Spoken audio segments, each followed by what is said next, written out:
Hi people, welcome to Chess 24/7 and you are encountering another online chess blitz video. I am playing with white pieces and we have a Sicilian and we have d3. Okay, so this looks like kind of a King's Indian attack where e4, d3 and then the white bishop is free and k2. So anyways, let's focus on our development. I will likely develop my dark bishop over this beautiful diagonal that I have, and okay, c3, so maybe d4 is going to come any moment. So I think I want to have control over this diagonal. So, and we have bishop e2. Okay, so normally I see bishop on this g2 square, but okay, bishop c2 is also bishop e2 is also not that bad. Anyways, let's create a room for our g8 knight. I don't want to play knight f6 because of e5, and also I'm closing this kind of diagonal for my bishop. So knight g to e7 now, and we have a3. So what is the purpose of a3? Maybe b4, but I will just casual. If b4, then b6 is coming. So that's my plan. If b4 comes right over here, but if b4, then he is weakening a couple of squares on his queen side. So I don't think so b4 should be played right now. Okay, so he's focusing on his development, which is a good thing.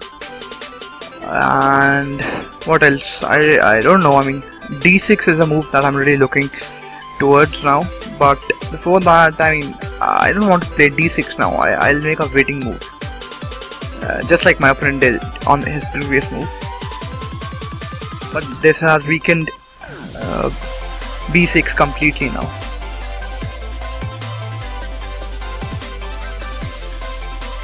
And we have queen c2. Okay, so he's doing the right thing. He's getting his rooks connected.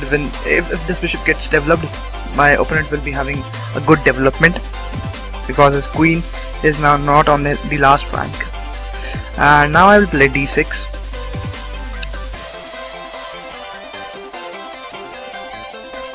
And we have b4 now. Okay, I can take it, but I'll protect the pawn structure,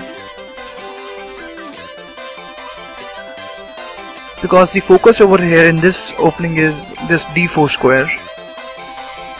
And let's develop our last piece and get ready to develop after I get my queen off the last rank.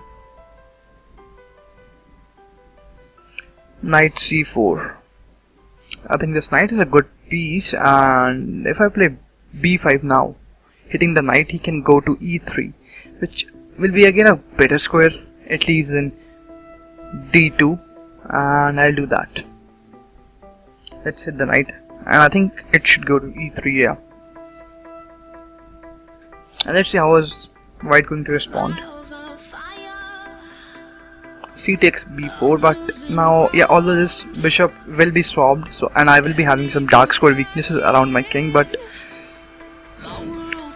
right now, I cannot avoid it now. So let's develop. Let's actually improve our position now.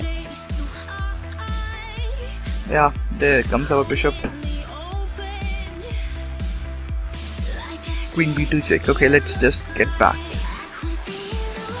Although I have dark squares weaknesses, but let's see how is my opponent going to capitalize on this fact. Okay, rook a to c1, and I think I'll get my queen also off from the last rank, and now I'm out of my opening stage.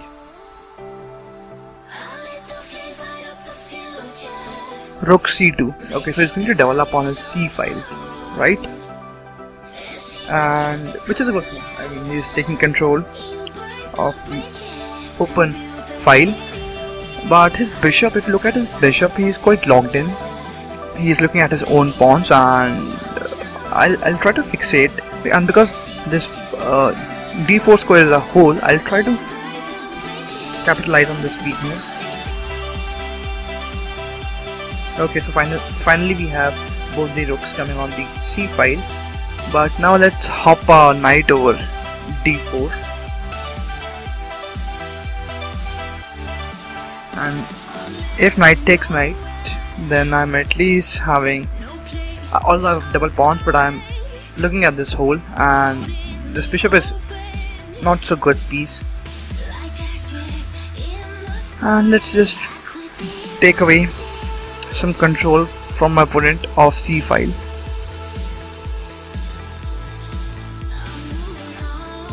So knight f6, okay, this is a check. And I think the knight has to go back, or he can come to d5, but then he'll be losing a pawn, or he can go back to f4. It's up to the knight if he wants to. Knight d7, hitting my queen. This is good. I wasn't expecting knight d7, but if I take rook takes c2, knight takes queen, rook takes queen, and then I will be hitting the bishop, and king f1, and then I can attack the pawns from the back side. Let's take the rook. I'm a bit low on time, I completely forgot about the time.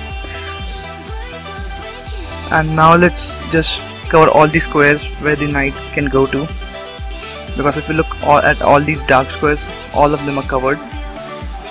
So let's see, we can have resignation also over here. Okay, so he's continuing to play.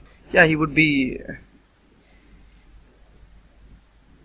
playing because I'm low on time, although he's down the material, but I'm down at the time.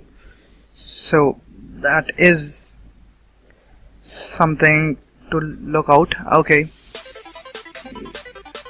and now I'm threatening to take this pawn and to checkmate my opponent. Or not checkmate, but at least then this bishop would be on a pin. So I think queen c1 is the right move here, or obviously something like h3 can also be played.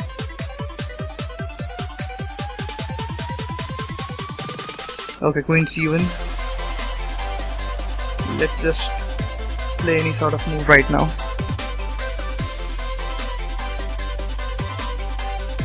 Okay,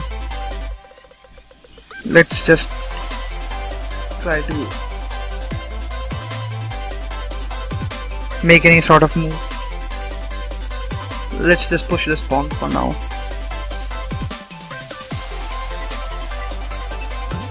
Bishop f3, let's just push.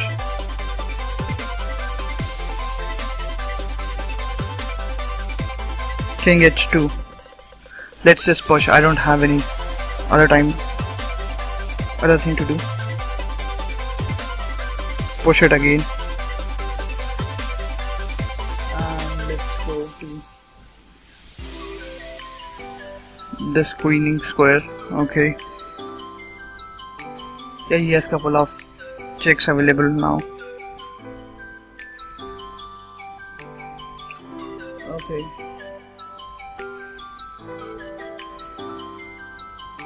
But now what after this?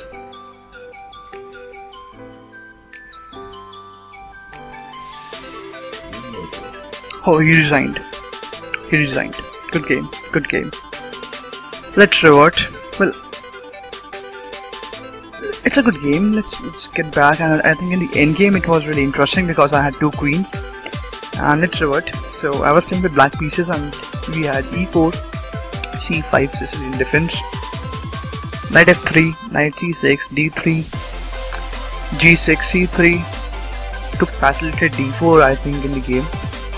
Bishop g7, simple development, and b4 is the first strike to get the c pawn out, and in the Sicilian, the c5 pawn for black is a quite important pawn because it's controlling d4, and with bishop fianchettoed, the main aim is the d4 square, because the knight on c6, bishop on g7 and the pawn on c5, they all are contributing to control d4. So I didn't want to give up my c5 pawn so easily, and I had dark square weaknesses, and although I didn't, and by exchanging on d4, the queen's view on the diagonal from a1 to h8 is now closed because of the pawn, which is right now protected. And this is a bad move because now his knight is lost. And here I was moving pieces so that I don't lose on time. And we have the bishops on the same diagonal, and we can have some sort of tricks, but I don't think so because my knight on e7 is protecting the bishop on c6, so there can't be any kind of trick of if any moment e5 is played. So there won't be an attack on the bishop because it is protected by the knight. And I should have not taken this pawn, but if I don't take this pawn, then pawn takes e7, and this will be a bit problematic for me also. And after this it's all over. I mean, there's no way to give check without losing the queen. So yeah, and that's it for this video. I hope you liked my video, and if you did, then please hit that like button, subscribe to my channel, and see you in my next video. Till then, take care, tada, goodbye, good day.